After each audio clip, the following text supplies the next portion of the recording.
ఈ రోజు వైసీపీ నాయకులు రూమర్స్ అంతా రూమర్స్ వెళ్తున్నారు.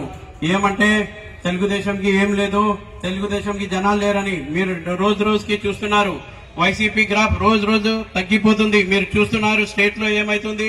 నంద్యాలలో కూడా ప్రజలు వాళ్ళే వస్తున్నారు ముందుకి. అన్నా మాకు ఈ ఎమ్మెల్యే వద్దన్నా, ఇంకా ఈ ఎమ్మెల్యే పని అయిపోయిందన్నా. ఎందుకంటే ఈ ఎమ్మెల్యేకి మనం 4.5 సంవత్సరాల అవకాశం ఇచ్చినాం. ఈ ఎమ్మెల్యే మనకి ఏం ఒక్క పని చేయలేదు. మళ్ళీ ఏమంటే ఈ ఎమ్మెల్యే ఓన్లీ మీరు చూడండి, ఎక్కడన్నా నంద్యాలలో చూడండి, ఓన్లీ పోస్టర్లకే పనికొస్తాడు ఈ ఎమ్మెల్యే. మీరు చూస్తున్నారా?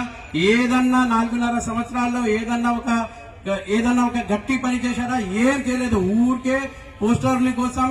ఈ పోస్టర్ లో ఒక ఫేస్ ఉంటుంది, ఆ పోస్టర్ లో ఇంకొక ఫేస్. దీనికే పనికొస్తాడు ఎమ్మెల్యే. నీ పని అయిపోయింది రవిచందర్ రెడ్డి. నువ్వు ఖచ్చితంగా మీ నాన్న కాదు, మీ ఎవరికన్నా పిలుచుకో. ఈసారి నంద్యాలలో గెలిచేది ఎన్ఎండి ఫారూక్ గారే. చంద్రబాబు నాయుడు గారికి ముఖ్యమంత్రి చేసే వరకు ప్రతి కార్యకర్త గాని ఎవ్వరు గాని మేమంతా కష్టపడి ఖచ్చితంగా 2024 మా కాబోయే ముఖ్యమంత్రి చంద్రబాబు నాయుడు గారికి చేసే వరకు ఏ కార్యకర్త కూడా నిద్రపోరు. ఎందుకంటే మీరు చూస్తున్నారు ఈ రాష్ట్రం సర్వనాశనం చేశాడు. అన్ని డిపార్ట్మెంట్ అన్ని సర్వనాశనం చేశారు. అంగన్వాడీ గాని, మున్సిపాలిటీ గాని, ప్రతి చోట ప్రతి మహిళలు గాని అందరు రోడ్డు మీద వచ్చి ధర్నాలు చేస్తున్నారు. మీరు చూస్తున్నారు మొన్న మున్సిపాలిటీ వాళ్ళు ధర్నా చేస్తే కనీసం కారు కూడా దిగలేదు ఈ రవిచందర్ రెడ్డి. అంటే అంత అహం నీకు.